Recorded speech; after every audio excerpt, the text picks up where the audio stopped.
E aí, galera, beleza? Como é que vocês estão? Tranquilo? Sobrevivendo aí nessa pandemia? Aliás, mais que sobreviver, estão vivendo nessa pandemia? Complicado, né? Esse período, mas cuidem-se, né? Usem máscara se vocês forem na rua e se cuidem bastante, tá? Até porque física também é saúde. Mas nessa aula eu preparei algo diferente para vocês, né? Nas últimas duas aulas eu dei aula no quadro, né, escrevendo e mostrando para vocês, e aqui eu preparei uma aula um pouco diferente, utilizando o PDF e utilizando umas animações que eu preparei no computador, tá? Até agora, o que a gente já estudou basicamente tipos de movimentos, né? A gente estudou o movimento retilíneo uniforme, o MRU, e a gente estudou o movimento retilíneo uniformemente variado, o MRUV, né? E agora a gente vai resolver alguns exercícios, vamos resolver 3 exercícios, né, que envolvem esses assuntos juntos, para vocês irem pegando intimidade com o negócio, né? E eu vou fazer uma abordagem utilizando contas, né, que a gente escreve os exercícios, né, a gente conversa de física, não só em português, mas a gente vai conversar de física também em linguagem matemática. Mas eu preparei também alguns gráficos para a gente olhar para o problema também de uma forma gráfica, que muitas vezes ajuda bastante a resolver os problemas, tá bom? Então vamos lá, sem mais delongas, vamos começar aqui. Vamos lá. Então vamos começar com o primeiro exercício. Esses 3 exercícios que eu vou dar aqui, eu tirei da apostila, tá? Tá lá na apostila de vocês. Então vamos lá, primeiro exercício. O esquema abaixo representa uma pista de corrida no qual os competidores, 1, 2 e 3, em um determinado instante, encontravam-se alinhados na reta X a 100 metros da linha de chegada Y. A partir dessa reta X, as velocidades de cada um permanecem constantes.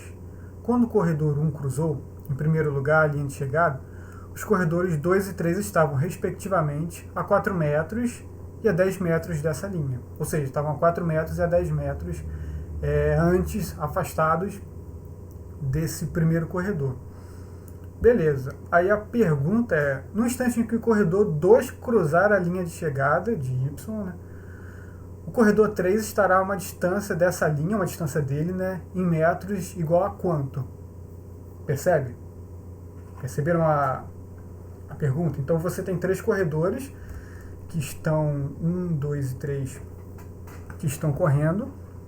Quando um chegou, a distância da linha de chegada para o 2 vale 4 metros e a distância da linha de chegada para o 3 vale 10 metros. Tá? Se eu continuar soltando o cronômetro, se o tempo continuar rolando, o 2 vai atingir a linha Y. E o 3 vai chegar quase nela, vai ficar um pouquinho antes. Aí a pergunta é, qual é a distância do corredor 3 para o corredor 2, que vai estar aqui em Y, quando o 2 chegar na linha de chegada? Essa que é a pergunta. Esse exercício é interessante porque você percebe que no enunciado, o enunciado informa para a gente a distância total, né, desde a linha da partida até a linha de chegada, e informa a distância entre os corredores em alguns instantes, mas ele não informa em nenhum momento o valor de tempo no qual essas distâncias aqui foram capturadas. Ele só informa um momento, quando esse cara aqui chegou em 100 metros. Tinha essa distância para os outros 2. Mas ele não informa um valor em tempo, em segundos, no qual isso ocorre. Então esse problema é interessante porque a gente vai conseguir resolver esse problema, descobrindo a distância do 3 para o 2 quando o 2 chegar aqui na linha de chegada, sem precisar necessariamente saber desse valor de tempo. Então esse exercício é interessante por conta disso. Então beleza, vamos lá. Então a primeira coisa que a gente precisa saber, antes da gente começar a resolver os problemas, é que tipo de movimento que esses corredores estão executando, né? O enunciado, ele falou que a partir da reta X, né, e até chegar na reta Y, as velocidades de cada um permanecem constantes. Ou seja, se a velocidade é constante, que tipo de movimento que a gente aprendeu que tem como premissa uma velocidade constante? O MRU, né, o movimento retilíneo uniforme, né? E a equação de movimento dele é essa daqui. S igual a S0 mais VT. Tá? Então, utilizando essa expressãozinha, essa função horária, a gente vai conseguir resolver o nosso problema. Tá? Então, vamos lá. Beleza. Primeira coisa que a gente precisa fazer, então, é setar um referencial. A gente precisa setar um referencial. Eu vou botar o meu referencial aqui na linha de chegada, na linha de partida, tá? No eixo X, beleza? Então, meu referencial vai ser aqui. Então, no instante inicial, esse S0 vale quanto? Vai valer 0, tá? Porque a posição dos 3 corredores coincide exatamente com a origem, tá? Então, beleza. Então, o que a gente vai fazer agora aqui? Vamos escrever essa equação de movimento aqui para os três corredores, tá? Então, vamos lá. Escrevendo essa equação aqui para os 3 corredores, fica da seguinte forma. S igual a S0 mais VT. Então, o primeiro corredor, quando ele estiver na posição 100 metros, o tempo respectivo a essa posição eu vou chamar de Tzão, tá? Então, para ele vai ficar 100 metros, é igual a S0, que é 0, mais a velocidade dele, que eu não sei qual é, então eu chamei de V1, vezes o tempo T, que ele atingiu 100 metros, que eu chamei de Tzão. Tá? Então, beleza. Então, essa daqui é a equação para o primeiro corredor. Para o segundo corredor, nesse mesmo tempo T aqui, nesse mesmo Tzão aqui, esse corredor estava na posição 96 metros, o segundo corredor. Então, para ele vai ficar 96 metros, igual a S0, que é 0 também, é 0 para todos, mais o V dele, que é o V2, que eu também não sei quanto que é a velocidade dele, chamei de V2, vezes o tempo T, tá? E para o terceiro cara, o S igual a S0 mais VT é igual a 90, porque nesse tempo Tzão aqui, quando o primeiro corredor chegou em 100 metros, ele estava na posição 90 metros. Tá? Então eu tenho essas 3 equações aqui. Tá bom? Beleza. Sabendo dessas 3 equações aqui, eu posso descobrir a velocidade de cada um deles. Simplesmente isolando os V's e passando esse Tzão para o lado de lá. Tá? Fazendo isso, eu tenho isso aqui. Então essa aqui é a velocidade dos 3 corredores. Tá? Percebe que eu não sei o valor de Tzão. Eu não sei. Esse valor de Tzão é o valor que o primeiro corredor demorou para chegar na linha de chegada. Tá? Esse Tzão eu não sei quanto ele vale. Mas eu não preciso saber também. Minha velocidade V1 fica em função dele. Tá? E a velocidade dos outros caras também vai ficar em função dele. Então, beleza. Então, agora eu já sei a velocidade deles. Tá? Tá em função de uma letra, de uma incógnita, tá? Mas eu sei o valor dessa velocidade. Então, beleza.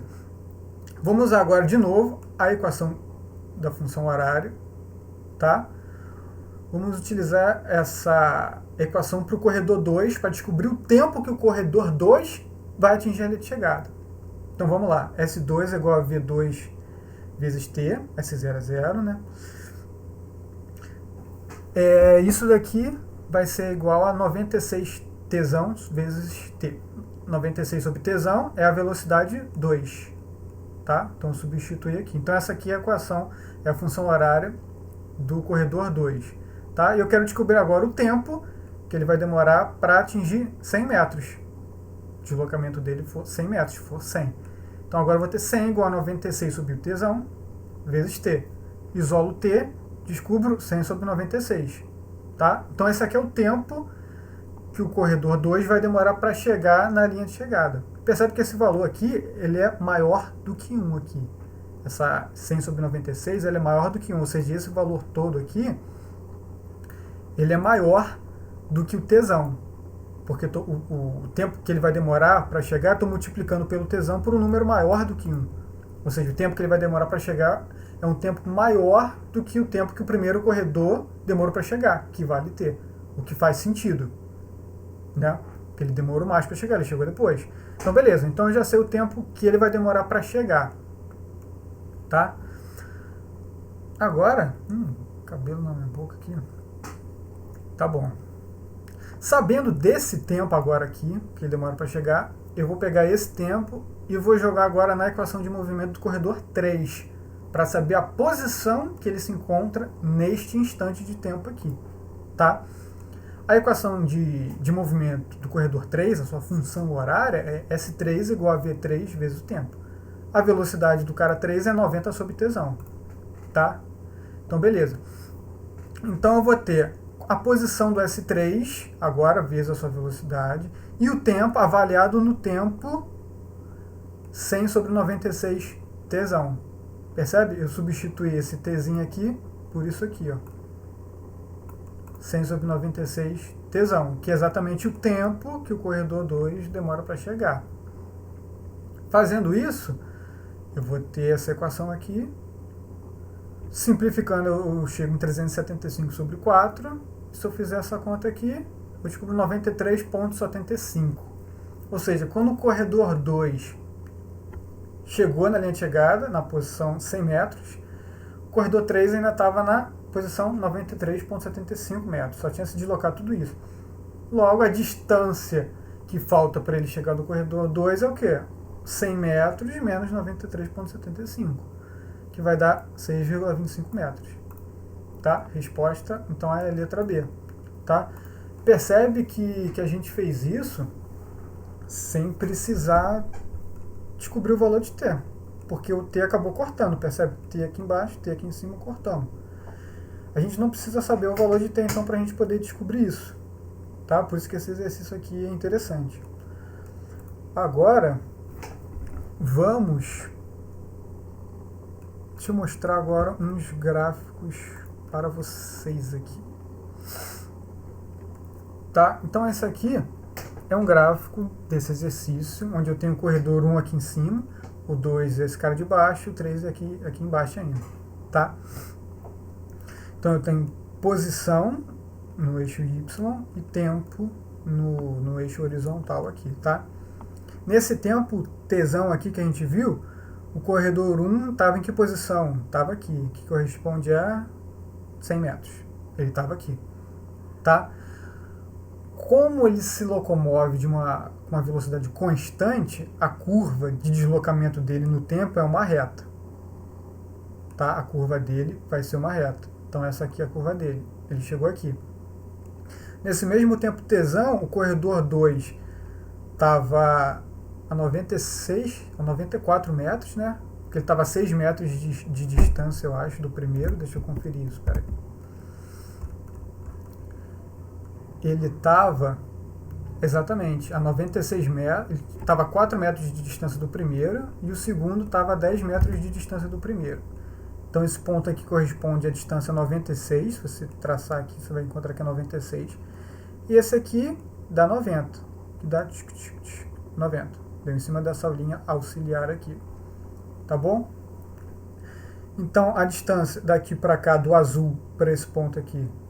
Do azul não, porque eu enxergo azul, mas vocês estão enxergando outra cor. Não sei porque o programa está mudando a cor. Daqui para cá, então, temos um tempo, temos uma distância, 10 metros. E daqui para cá temos 4 metros de distância. Tá? Beleza. Vamos dar prosseguimento agora nesse gráfico aqui. O que acontece? O cara 2 que estava aqui continuou caminhando e puf, parou aqui nos 100 metros. E o cara 3 que estava aqui continuou andando e puf, parou aqui. Numa distância que eu não sei qual é. E essa distância daqui é o que o problema pede. A distância do corredor 3 para o corredor 2, assim que o corredor 2 chegar na posição 100 metros. Tá? Então, esse exercício dá para ser resolvido também utilizando semelhança de triângulo. Porque se você perceber, eu posso pegar, quando esse ponto aqui do corredor 2 estava aqui, eu tinha um triângulo, né? Que vinha daqui, descia aqui, vinha para cá e fazia isso aqui. Eu tinha um triângulo, certo? Conforme ele foi continuando, o tempo foi passando, ele chegou aqui na posição 100 metros. Então agora tem um outro triângulo aqui. Um triângulo maior. Mas esse triângulo maior aqui, ele é semelhante a esse triângulo menor aqui. Ele é semelhante. Então eu posso fazer uma semelhança de triângulo entre eles. E o eixo, o corredor 3, mesma coisa. Eu tenho um triângulo menor aqui e tenho um triângulo maior quando ele bate aqui. Então eu posso fazer uma semelhança de triângulos também, resolver o problema de uma forma geométrica, se eu quiser resolver, tá? Mas independente disso, é importante vocês se acostumarem a olhar para o problema de uma forma gráfica, dessa forma. Enxergando que o problema, que tipo de informação que ele está te dando e colocar isso numa forma gráfica. Colocando numa forma gráfica, você vê, 4 metros que ele deu de distância do primeiro para o segundo é isso daqui.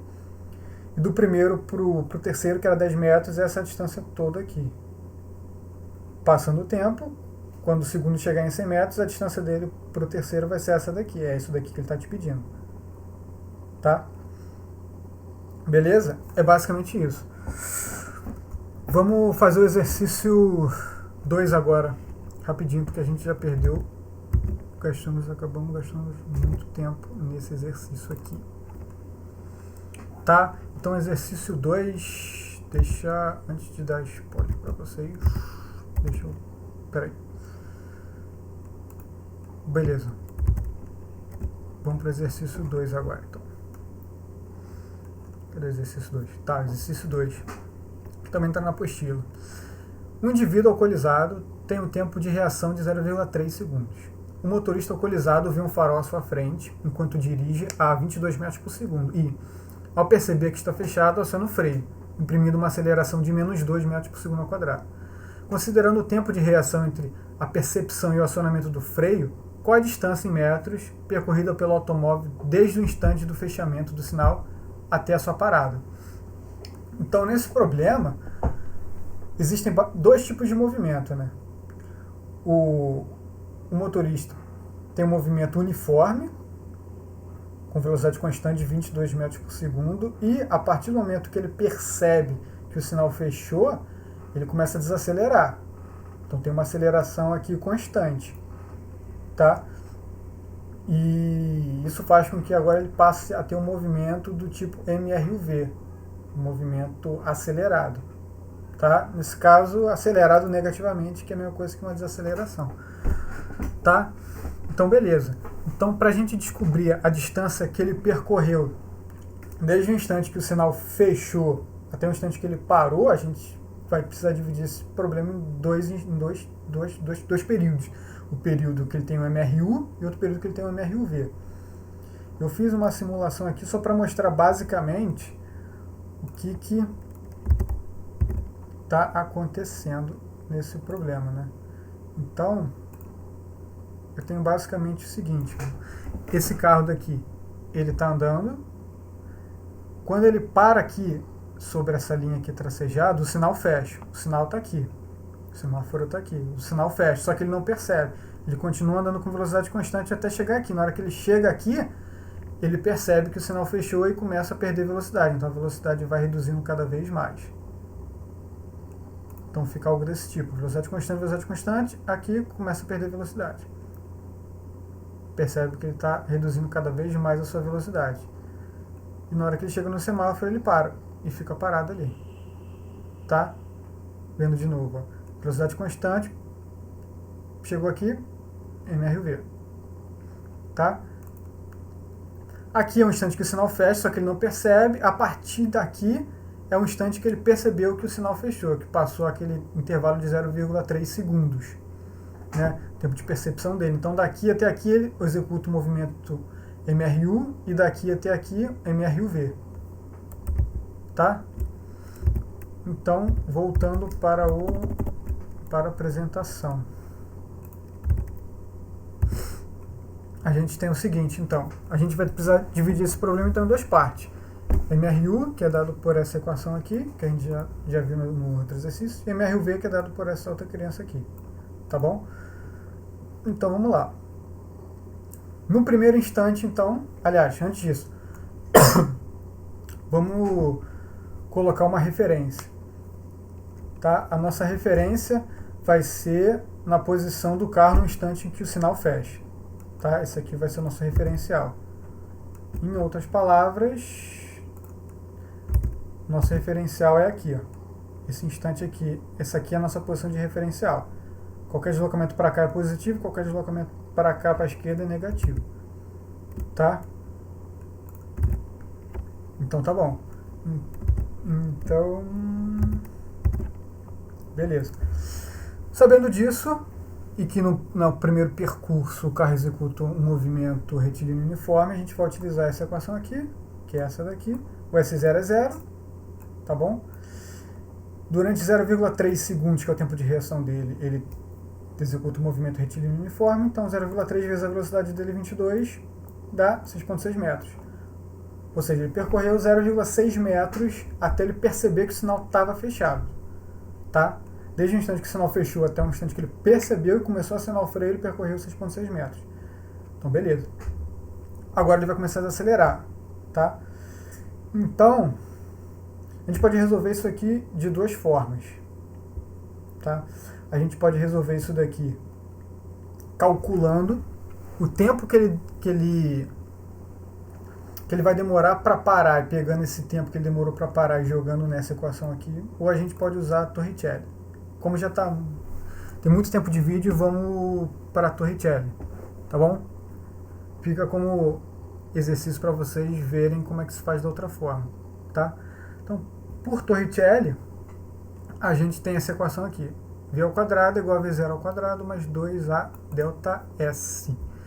Então, a velocidade final do automóvel é 0, porque ele vai parar. A velocidade inicial dele é 22 metros por segundo. 2 vezes a aceleração dele, negativo, tá? Porque ele está parando, vezes o ΔS. O ΔS é o quê? É a distância final dele, onde ele vai parar, menos a distância inicial dele, que é 6,6 metros. Tá? O que isso quer dizer? Isso quer dizer o seguinte, que essa distância dessa linha daqui até aqui é S, isso aqui tudo é S, e 6,6 é a distância daqui até aqui. Ou seja, meu ΔS é a distância dessa linha daqui, no meio, até essa daqui. Isso aqui é o meu ΔS. Aqui vale 6,6 metros e aqui vale S metros. Tá? Beleza. Então, sabendo disso, a gente resolve essa conta aqui, que dá 127,6 metros, que é exatamente a resposta da letra E, é o que ele percorre, 127,6 metros. Beleza? Eu queria gravar só um vídeo para vocês, mas acabou que ficou muito longo, então eu vou gravar um outro rapidinho, só botando um outro exercício sobre queda livre. Tá bom, galera? Valeu!